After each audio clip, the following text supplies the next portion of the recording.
Hey everyone, today I'll be talking about anatomy of esophagus in brief. Esophagus is a hollow muscular tube measuring around 25 centimeters in length, extending from the C6 to the T12 vertebra, or say from the lower border of the cricoid cartilage to the gastroesophageal junction.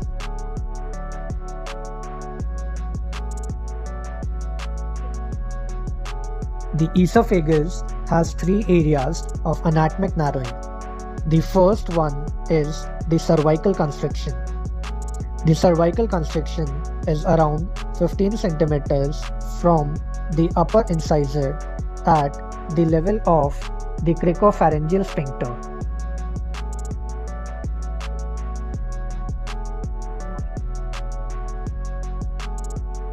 The second constriction is the bronchoaortic constriction. The bronchoaortic constriction is about 25 centimeters from the upper incisor at the level of the T4 vertebra.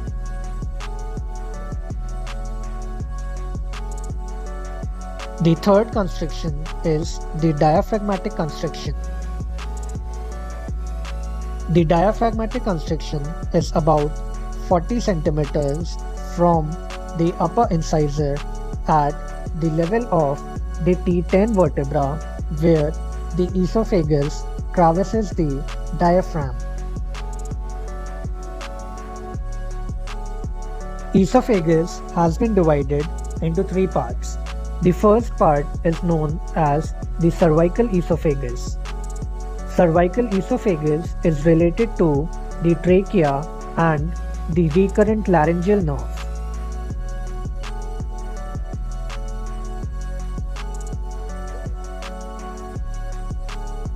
The second part is known as the thoracic esophagus.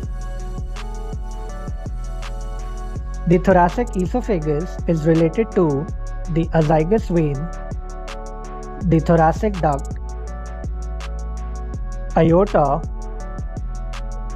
pleura, and the pericardium.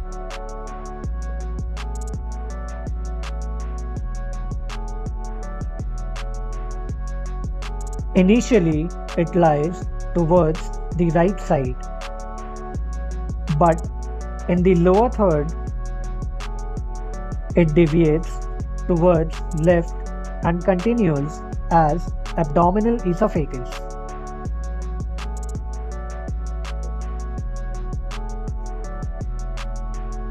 The third part is known as the abdominal esophagus. Abdominal esophagus is around 2.5 centimeters long. Just a short note on Killian's dehiscence.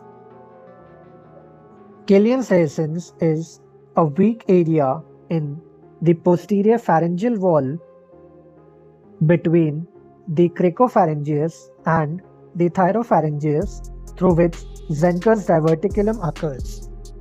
To know more about ZENKER'S diverticulum, you can check out my YouTube video on the same, the link for which has been mentioned in the description below.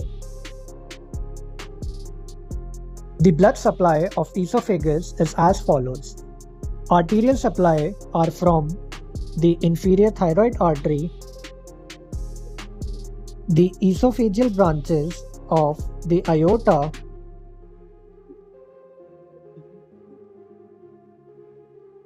the gastric arteries, and the inferior phrenic arteries.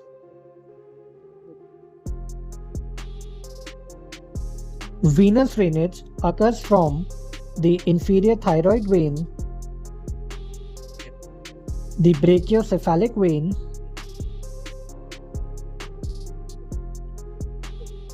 the hemiazygous and the azygous vein,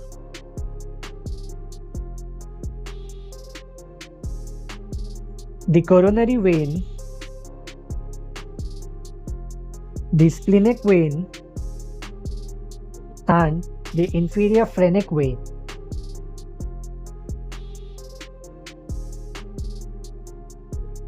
Lymphatic drainage of esophagus is as follows. The first group are the paraesophageal group. The paraesophageal group is located in the wall of esophagus and includes the cervical, the thoracic, the paraesophageal,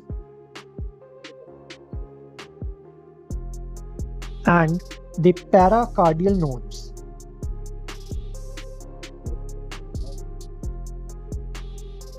The second group is the periesophageal group. The periesophageal group are located adjacent to the esophageal wall, and they include the deep cervical, the scalene, the paratracheal,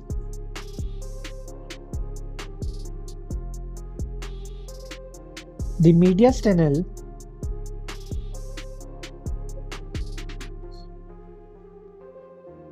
the diaphragmatic,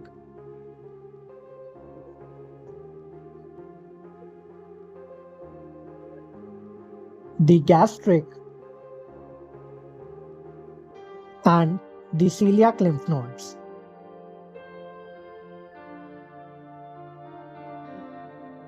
The lateral esophageal groups receive lymph from the peri and the paraesophageal lymph nodes.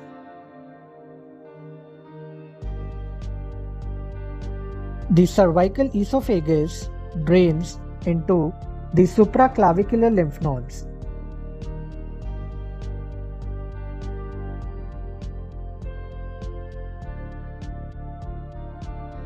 The thoracic esophagus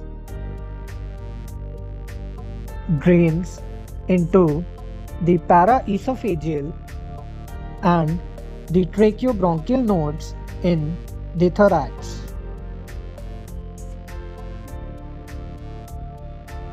And the abdominal esophagus drains into the celiac lymph nodes.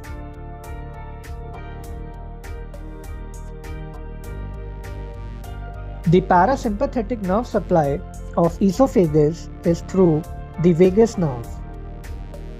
The sympathetic nerve supply is from the sympathetic trunk.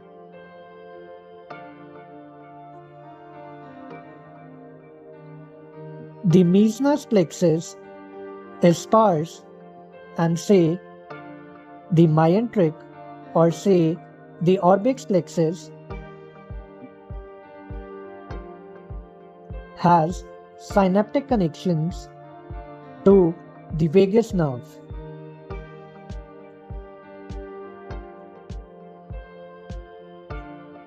Just a few points on histology.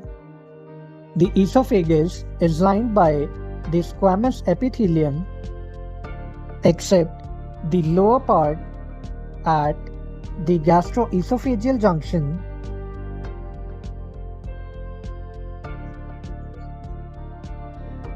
which is lined by the columnar epithelium. Esophagus lacks serosa. So this was all about anatomy of esophagus in brief. Here is the overview of what I have discussed. If you think this video was helpful, do like this video, share this video, and subscribe to my channel. Thank you.